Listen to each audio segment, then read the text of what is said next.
नमस्कार दोस्तों, आप सभी का स्वागत है आपके अपने चैनल आरटीजी के स्टडी में। तो फ्रेंड्स, आज हम डिस्कस करेंगे हमारे जो व्याकरण की श्रृंखला हमने शुरू की थी पिछली वीडियोस हैं, उसका दूसरा चैप्टर आज है, चैप्टर 2। ठीक है, चैप्टर 2 है जिसमें हम व्याकरण के बारे में पढ़ेंगे कि व्याकरण किसे कहते हैं और इसके अंग कितने हैं, अर्थात भेद कितने होते हैं, और वर्ण किसे कहते हैं, वर्ण क्या है, इसका अर्थ क्या है, और वर्णों के भेद कितने हैं। वर्णों के भेद आपके दो होते हैं, एक स्वर होता है, एक व्यंजन होता है। ठीक है, उसमें से हम स्वर को आज कंप्लीट करेंगे और स्वर के भेद के बारे में भी आज ही जानेंगे। ठीक है, और व्यंजन को हम नेक्स्ट वीडियो में कंप्लीट करेंगे। तो शुरू करते हैं, आज व्याकरण से शुरू करते हैं। व्याकरण किसे कहते हैं, सबसे पहले हम परिभाषा जानेंगे कि व्याकरण की परिभाषा क्या है। व्याकरण की परिभाषा में, व्याकरण वह शास्त्र है जो भाषा को शुद्ध और सुंदर व्यवस्थित रूप में बोलने और लिखने के लिए विधि सिखाता है। ठीक है, सरल शब्दों में हम कह सकते हैं कि भाषा के नियमों को ही व्याकरण कहा जा सकता है। भाषा के नियम क्या होते हैं? भाषा के नियम वो होते हैं कि किस तरह से, कौन से वचन, कौन से लिंग लिंग का प्रयोग करना है, कहाँ पे कारक का प्रयोग करना है, कहाँ पर संज्ञा का प्रयोग करना है। ये सब क्या है, इसके नियम है व्याकरण के। जो भाषा के नियम है, जो हमें कौन सिखाता है, व्याकरण सिखाता है। ठीक है, किसी भाषा को सही ढंग से बोल सकें, बोलने के लिए क्या है, सबसे पहले हमें व्याकरण का पता होना उसका आवश्यक है, तभी हम उसको, उस भाषा को बोल सकते हैं, लिख सकते हैं और समझ सकते हैं। ठीक है, ये हमारा है व्याकरण। अगर आप सिंपल शब्दों में कहें तो व्याकरण से हमें शुद्ध उच्चारण, लेखन व प्रयोग का ज्ञान प्रदान किया जाता है। व्याकरण से हमें क्या है, शुद्ध बोलने का, लिखने का और उसको प्रयोग करने का जो है ज्ञान हमें प्राप्त होता है। व्याकरण के अंग कितने होते हैं? व्याकरण के 3 अंग होते हैं। उसमें से सबसे पहले है वर्ण विचार, शब्द विचार और वाक्य विचार। इन दोनों को हम नेक्स्ट वीडियोस में डिस्कस करेंगे। आज हम शुरू करेंगे वर्ण विचार से कि वर्ण विचार किसे कहते हैं। वर्णों का शुद्ध लेखन, उच्चारण, प्रयोग करना ही क्या कहलाता है, आपके वर्ण विचार कहलाता है। वर्ण किस चीज़ से बनता है? सबसे पहले आपको पता होना चाहिए कि वर्ण किस चीज़ से बनता है। वर्ण बनता है हमारे ध्वनि से। ध्वनि क्या है, जैसे अ, ये क्या है, ये वर्ण है, और इसको बोलने में जो हमारी निकली ध्वनि वो क्या है, उसके क्या कहेंगे हम, वर्ण की ध्वनि। ठीक है, ये ये था वर्ण। और ध्वनि की जो मौखिक इकाई है, ये भी आपको पता होना चाहिए कि ध्वनि की जो मौखिक इकाई है, उसे ध्वनि, जो भाषा की मौखिक इकाई है, सॉरी मैं ध्वनि की बोल रहा हूँ, भाषा की जो मौखिक इकाई है उसे क्या कहते हैं, ध्वनि। इसको भी आप नोट डाउन करते हुए चले। और जब भाषा की सबसे छोटी लिखित इकाई कौन सी होती है, उसको क्या कहते हैं हम, वर्ण। तो आज हम इस वर्ण विचार के ऊपर डिस्कस करेंगे। ठीक है, भाषा की सबसे छोटी इकाई क्या है, वर्ण कहा जाता है। और जो आपके मौखिक इकाई है, ये लिखित इकाई कौन सी होती है, वर्ण होती है, और मौखिक इकाई आपकी ध्वनि होती है। ठीक है, नेक्स्ट हम बात करेंगे वर्ण विचार के विषय में। वर्ण विचार में जैसे मैंने पहले कहा कि वर्णों का शुद्ध लेखन, उच्चारण या प्रयोग वर्ण विचार कहलाता है। तो अगर हम इसकी परिभाषा को देखें, समझे, वर्ण विचार का अर्थ होता है वर्णों या अक्षरों, वर्ण किसको कहते हैं, अक्षरों के स्वरूप, भेद, उच्चारण आदि का अध्ययन करना। इससे इसमें जो है, यह देखा जाता है कि किसी भाषा में कौन कौन से वर्ण होते हैं, वे कैसे बोले जाते हैं, कैसे लिखे जाते हैं, उनके प्रकार क्या क्या है, ये सब चीज़ें हम वर्ण विचार में डिस्कस करेंगे। तो वर्ण विचार के कितने प्रकार होते हैं? 2। एक होता है स्वर, एक होता है व्यंजन। स्वर किसे कहते हैं? स्वर जो स्वतंत्र होते हैं। स्वर कैसे होते हैं? स्वतंत्र। और जो व्यंजन है, ये स्वतंत्र नहीं होते। ये किस पे डिपेंड होते हैं? स्वरों पे डिपेंड होते हैं। ठीक है, ये आपको पता होना चाहिए।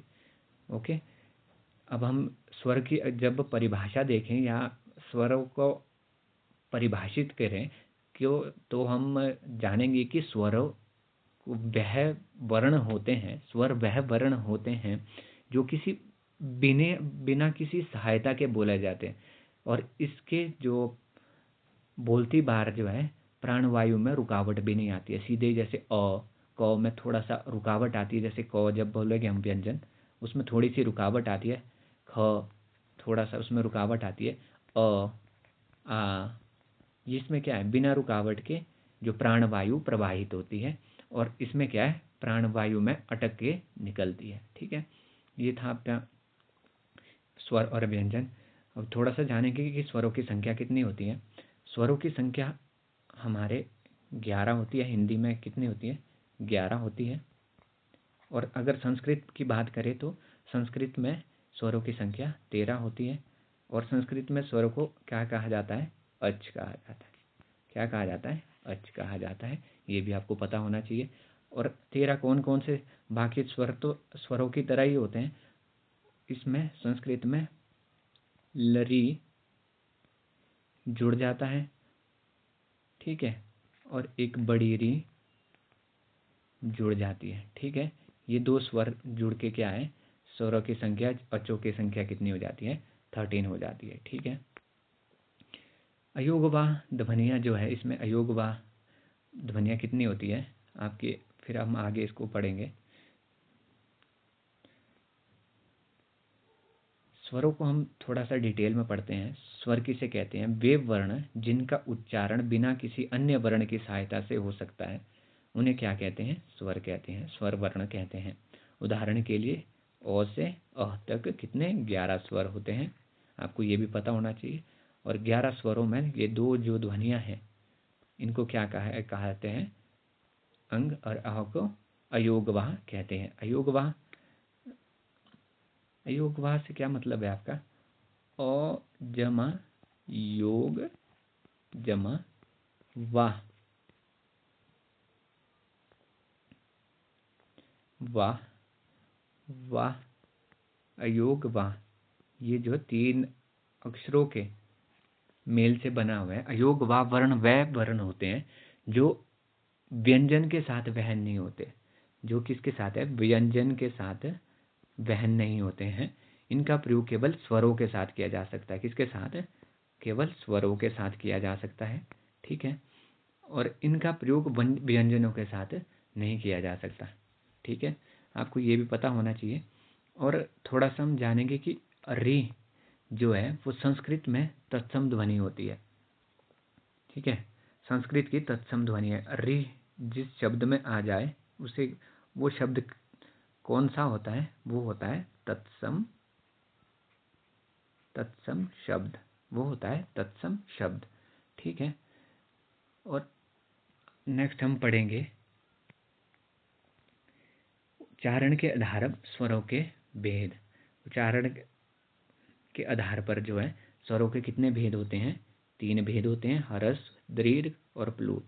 ह्रस्व स्वर कौन से होते हैं? ह्रस्व स्वर को क्या कहते हैं? ह्रस्व स्वर को आप लघु भी कह सकते हैं, लघु स्वर भी कह सकते हैं। ठीक है, और इसको आप एक मात्रिक भी कह सकते हैं। एक मात्रिक भी ह्रस्व स्वर को ही कहते हैं। ठीक है, या मूल भी कहते हैं। ठीक है, ह्रस्व स्वर की संख्या कितनी होती है? 4। कितनी होती है? 4 होती है।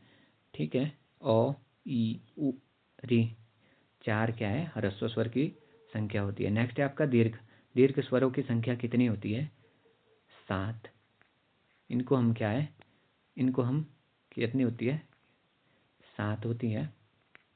इन्हें हम क्या कहते हैं? द्विमात्रिक कह सकते हैं। ठीक है, द्विमात्रिक कह सकते हैं। और संधि स्वर कह सकते हैं, जो संधि के द्वारा बने हो संधि स्वर कह सकते हैं। बड़ा या गुरु कह सकते हैं, गुरु कह सकते हैं। ये इसका अन्य नाम है किसके? दीर्घ स्वर के। तो आप नोट करते हुए चलिए, आपको उससे कुछ भी पूछा जा सकता है। फिर संयुक्त स्वर कौन कौन से होते हैं? संयुक्त स्वर के बारे में भी आपको पता होना चाहिए, जो कि अ और ई से ए बनता है। ठीक है, वैसे ही अ और ई से बड़ी से ए बनता है, और ऊ से ओ बनता है, और बड़े ऊ से औ बनता है। ये सब चीज़ें क्या है, इनको क्या कहते हैं, संयुक्त स्वर कहते हैं। फिर लास्ट है आपका उच्चारण के आधार पर प्लुत स्वर, 3 मात्रा वाला स्वर, जैसे कंकाहा कम प्रयोग में आता है, परंतु जैसे ओम हो गया, ओम, प्लुत स्वर का निर्माण कैसे होता है, ओ प्लस दीर्घ स्वर, दीर्घ स्वर कौन कौन से, जो 7 आपके दीर्घ स्वर हैं, इन ओ और इसके मेल से, दीर्घ स्वर के मेल से जो है आपके क्या बनते हैं, प्लुत स्वर बोलते हैं। और कितनी संख्या होती है, 8 होती है। ठीक है, ये हो गया आपके उच्चारण के आधार पर स्वरों के भेद।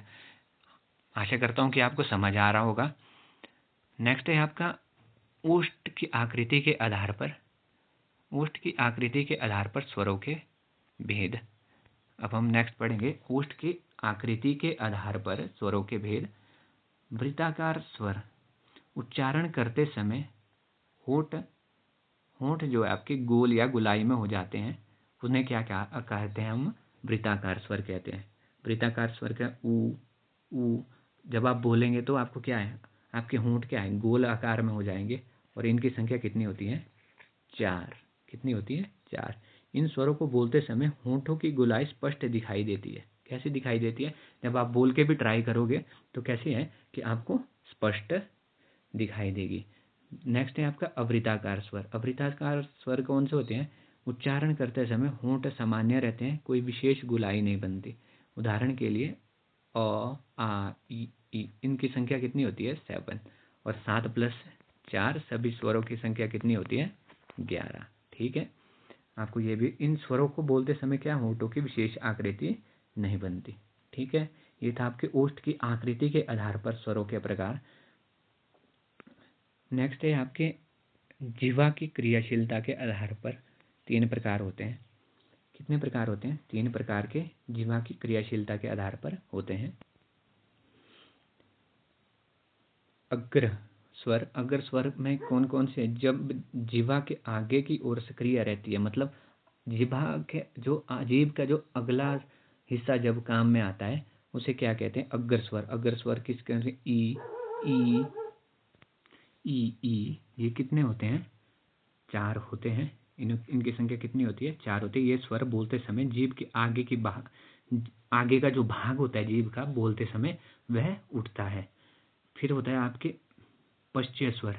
पश्चय स्वर में जब जीवा पीछे की ओर खींचती है या सक्रिय होती है, जैसे ऊ, ऊ, ऊ, औ, ये इसमें क्या है, इसमें जो है उच्चारण में जीभ पीछे की ओर जाती है। कहाँ की ओर जाती है, पीछे की ओर जाती है। इसको क्या कहते हैं हम,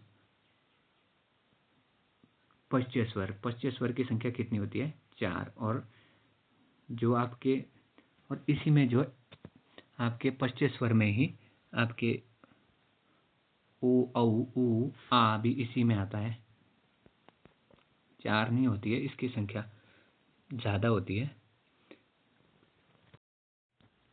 थर्ड भाग जो आपकी जीवा की क्रियाशीलता के आधार पर है, उसे मध्यम स्वर कहते हैं। मध्यम स्वर कहते हैं जब जीवा ना तो ऊपर की तरफ आगे होती है, ना पूरी तरह पीछे होती है, बल्कि बीच में होती है। जब ओ बोलते हैं आप, उस समय यह क्या कहाँ होती है, आपके बीच में होती है। यह एक तटस्थ स्वर है के रूप में माना जाता है। कैसे, न्यूट्रल वोवल के रूप में माना जाता है।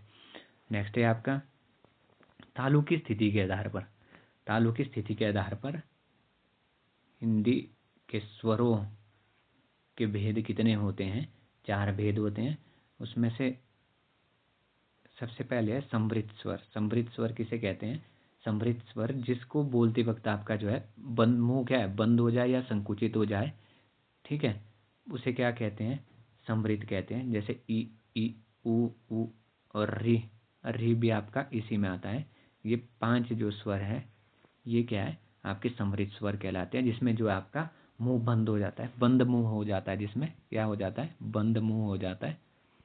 और जीभ की वजह से, किसकी वजह से होता है ये, जीभ की वजह से आपका मुंह जो है बंद हो जाता है। ई, ऊ, री, ये क्या है, आपके समृद्ध स्वर कहलाते हैं। अर्ध समृद्ध स्वर वे स्वर होते हैं जिनका उच्चारण करते समय मुख पूरी तरह ना खुला हो, पूरी तरह से ना खुला हो, या आप कह सकते हैं कि आधा बंद हो। क्या हो? आधा बंद हो, तो उसे क्या कहते हैं हम?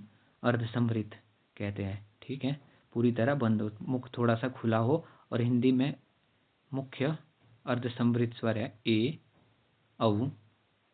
ये कौन से है? ए कैसे बनता है? ओ धन ई, क्या बनता है? ए। और ओ प्लस उ क्या बनता है? ओ। क्या बनता है? ओ। ये किसके मेल से बनता है? अ धन ई के मेल से ए बनता है, और धन उ के मेल से जब संधि करते हैं हम इसकी, ओ बनता है। ठीक है, नेक्स्ट है आपका विवृत। विवृत का अर्थ क्या होता है? खुला हुआ, मतलब संपूर्ण रूप से खुला हुआ मुंह। ठीक है, विवृत स्वर वे स्वर होते हैं जिनका उच्चारण के समय मुख पूरी तरह खुला होता है। क्या बताया था मैंने कि जिसमें पूर्ण रूप से मुख क्या है? खुला होता है, और हवा बिना किसी रुकावट के बाहर निकलती है। जैसे आ, जब आप आ बोलते हो, O plus O is equal to आ, क्या बनता है? ओ जमा धन ओ आ। ठीक है, नेक्स्ट है आपका अर्धविपरीत क्या होता है? आधा खुला हुआ। अर्धविपरीत का अर्थ क्या होता है? आधा खुला हुआ, आधा खुला हुआ मुंह। अर्धविपरीत स्वर वे स्वर होते हैं जिनके उच्चारण के समय मुख ना तो पूरी तरह खुला होता है, ना ही पूरी तरह मुख ना पूरी तरह से खुला होता है, ना पूरी तरह से बंद होता है। क्या है? आधा खुला होता है। कैसे होता है? आधा खुला होता है। ठीक है, उसमें कौन कौन से आते हैं? अ, ए, ओ। ये क्या है? ये आपके अर्ध विपरीत स्वर होते हैं।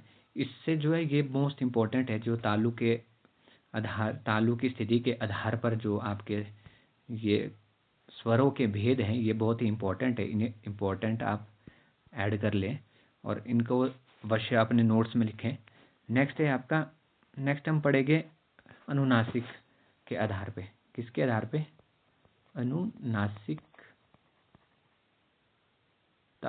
अनुनासिकता के आधार पर। ठीक है, अनुनासिकता के आधार पर जो है दो तरह के होते हैं। एक चंद्र बिंदु होता है, एक बिंदु होता है। ठीक है, एक क्या है? चंद्र बिंदु होता है। ठीक है, ये वाला कौन सा होता है हमारा? ये होता है हमारा तत्सम शब्द में प्रयोग किया जाता है। कहाँ पे किया जाता है? तत्सम शब्द में प्रयोग किया जाता है। और ये कौन से में किया जाता है? तद्भव। तद्भव शब्द में प्रयोग किया जाता है। आपको इतना कर यहाँ से पता होना चाहिए। ठीक है, एक शब्द आपको पता होगा, निरुनासिक। जिन स्वरों के ऊपर चंद्र बिंदु ना लगा हो उन्हें क्या कहते हैं? निरुनासिक। निरुनासिक।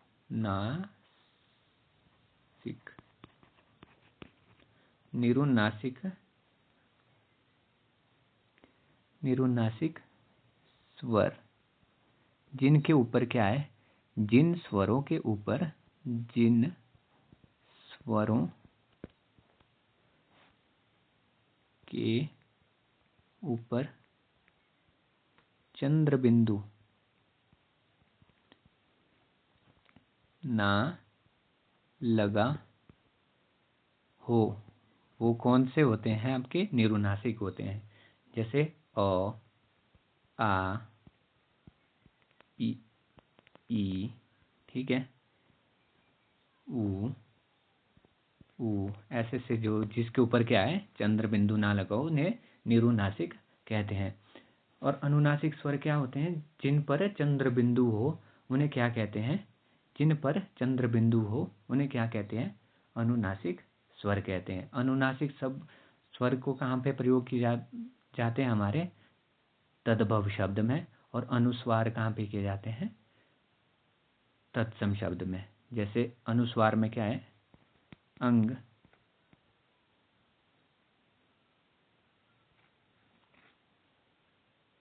चांद। अगर चांद ऐसे लिखे तो ये कौन सा होगा आपके? यह आपके अनुस्वार जो तत्सम शब्द होगा, तत्सम शब्द होगा। अगर चांद को ऐसे लिखें, ये कौन सा है, तद भव। आपको इतना कर पता होना चाहिए। नेक्स्ट है आपका जाति के आधार पर स्वरों के भेद। किसके आधार पर, जाति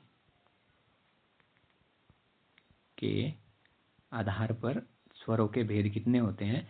जाति के आधार पर स्वरों के दो भेद होते हैं, एक सजातीय होता है और दूसरा कौन सा होता है, विजातीय। सजातीय का क्या अर्थ होता है, जो सामान्य जाति के अनुसार स्वर होता है। जो सामान्य जाति के अनुसार स्वर कौन कौन से होते हैं, अ, आ, इ, ई, उ, ऊ, ठीक है। विजातीय स्वर कौन से होते हैं, जो इससे बच गए हुए हैं, जैसे आपके री, इसका कोई जाति का अलग शब्द नहीं है, ऐसे इनको क्या कहा जाता है, विजातीय। और जोड़े वाले शब्द को क्या कहा जाता है, आपके सजातीय स्वर कहते हैं। ये था आपके स्वरों के भेद। और हमने नेक्स्ट वीडियो में हम पढ़ेंगे व्यंजन किसे कहते हैं। व्यंजन के थोड़ी सी परिभाषा तो हमने देख ली थी कि व्यंजन किसे कहते हैं, ठीक है। व्यंजन क्या है, जो इन्हें स्वरों की सहायता से बोला जाता है। किसकी सहायता से, स्वरों की सहायता से बोला जाता है। और इसके बारे में कितने होते हैं, 33 व्यंजन होते हैं। और पढ़ते कितने हैं हम, पढ़ते समय जो हम यूज़ करते हैं एक साधारण वर्णमाला में 36 का प्रयोग करते हैं हम। जैसे कि जैसे स्वर होते हैं हमारे, स्वर भी क्या है, 11 हम काउंट करते हैं, प्लस 2 क्या होते हैं उसमें, 2 हमारे अयोगवाह होते हैं, तो उसके साथ कितने हो जाते हैं, 30 हो जाते हैं, ठीक है। वैसे ही इसमें भी कुछ संयुक्त अक्षर जोड़े जाते हैं, पढ़े जा, ठीक है। ओके, ये था आपका आज का सेशन। तो नेक्स्ट हम शुरू करेंगे नेक्स्ट वीडियो में, व्यंजन के बारे में पढ़ेंगे विस्तार से। थोड़े से ओवरव्यू मैंने आपको इसमें दे दिया है। अगर आपको ये सीरीज़ हमारी श्रृंखला पसंद आ रही है तो हमारे चैनल को सब्सक्राइब करें, ठीक है, और वीडियो को लाइक करें और फ्रेंड्स के साथ शेयर अवश्य करें। Thanks for watching.